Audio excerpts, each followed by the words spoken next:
Real Madrid wants Olise. Huh?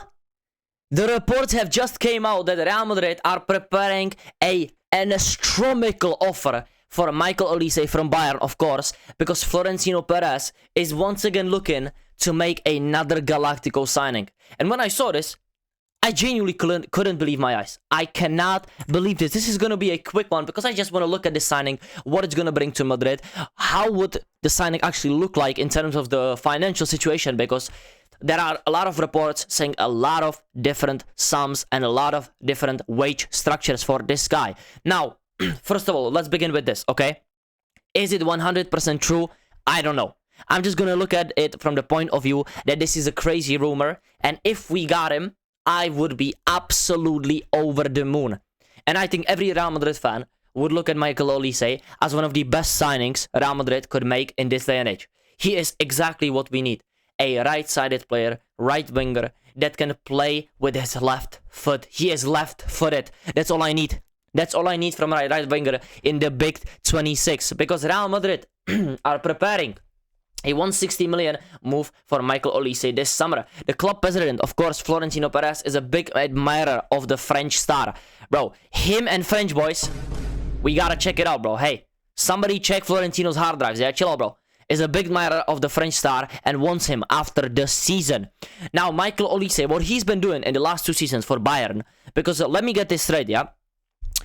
In the Premier League, Michael Olise was already a huge talent, but nobody was projecting him in 2 seasons to be, you know, battling for the best right winger in the world with Lamine Yamal. That's what he is doing. That's what his numbers are looking like. And we are going to look at his chance creation, where he ranks amongst the other players. But the thing, you know, that's like interests me the most is the interest from, what you call it, from Florentino Perez at this stage. Because as you can see right here, Michael Olise has the contract ending in 2029. And that is my biggest problem with this signing, because they are now saying 160 million. And as you can see, Footmob transfer value, by the way, put that shit in the bag, man. He is at least 150 million in this day and age, when Florian Wirtz and Isaac came for about 140 or 130. So we can expect that sum to get up to those 160, 150 million, definitely.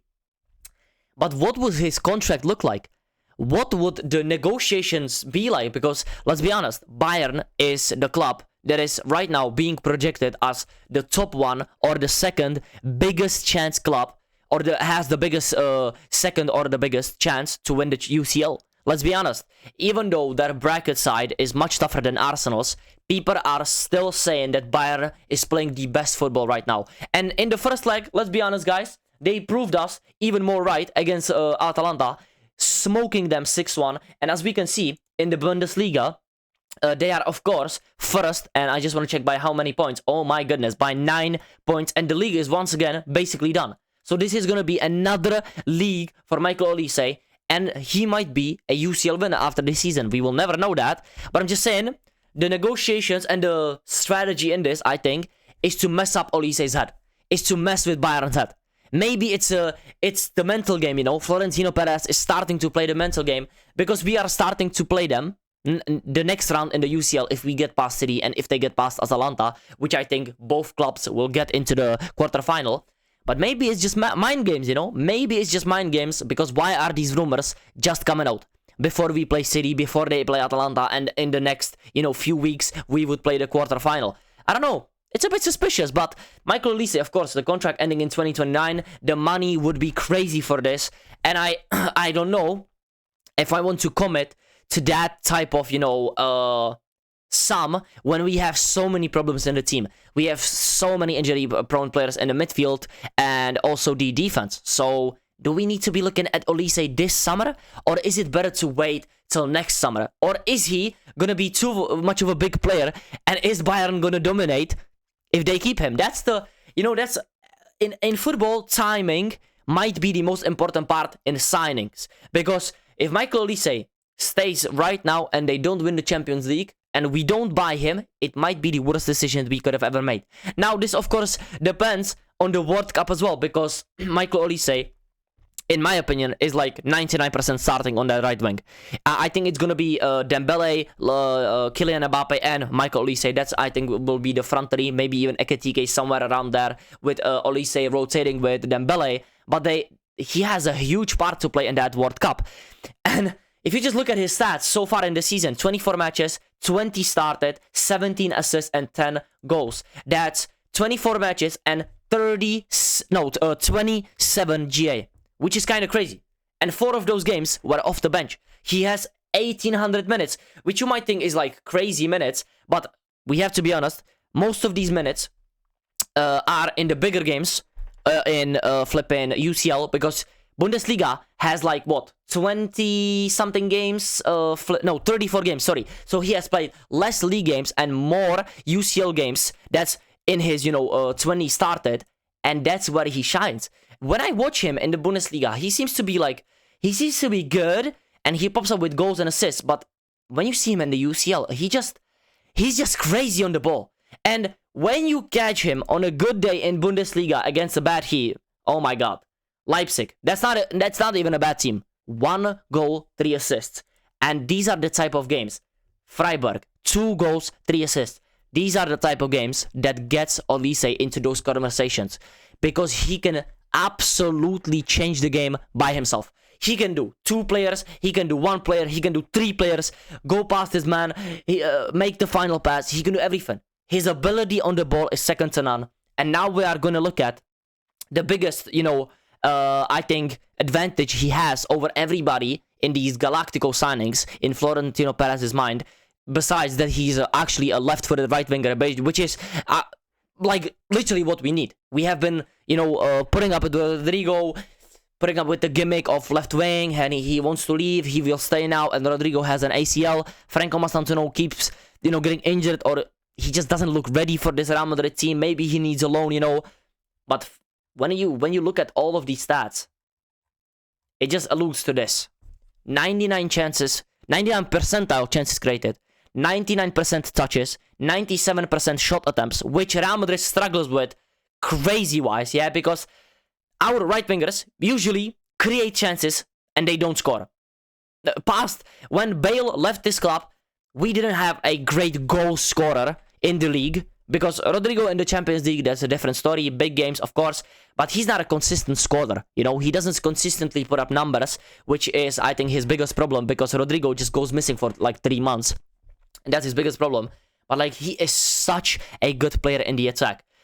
His biggest downfall for us, because when you look at our attacking force, it is already enough with Vinny and Mbappe. They don't defend, yeah? And Michael Olise, 26th percentile in defensive contributions. I get it, but like 99th percentile against every other player in the top 5 leagues, or even, what is this? Is it per 90 in the last 365 days in the biggest of games? In the biggest of leagues, which, they can get the stats from. 99th percentile, and this touches on the ball, and this is just so important to Real Madrid's playing like style, because I don't know if we are gonna keep Arbeloa, because I do think we still have a chance in the Champions League. Maybe we do, maybe we don't.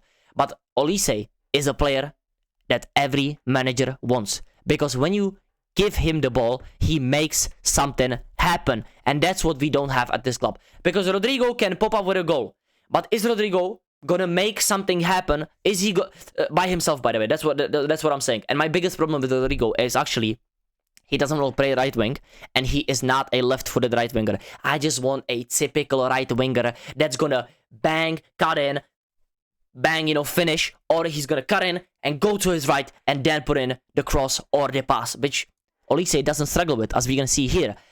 And my biggest positivity for Olise would be that he is already French. He doesn't need to fit in that much. He knows Germany, he knows Camavinga, he knows Kylian Mbappe. He would fit in like a glove to this team.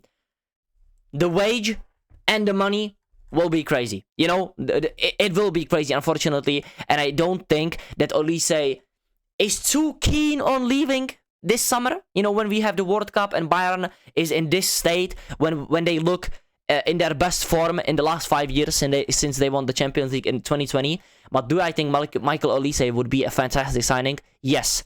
The money and the wages, that's another question. And if it can actually happen, you can let me know down below. But if we could sign Michael Olise and still improve on other positions, I'm fully letting the green light go. If we can't improve other positions with a Michael Olise, don't sign him. Because there is other problems that need to be addressed in this team and that I have previously talked about. Center backs, flipping fullbacks, injury prone, the medical staff, everything. So let me know down below what you think about the signing. You know, what you think about the timing of these reports and rumors. Is this just mind games? We will never know, you know. So please, if you enjoyed this video, like, comment, subscribe, and I'll see you next time. Peace out.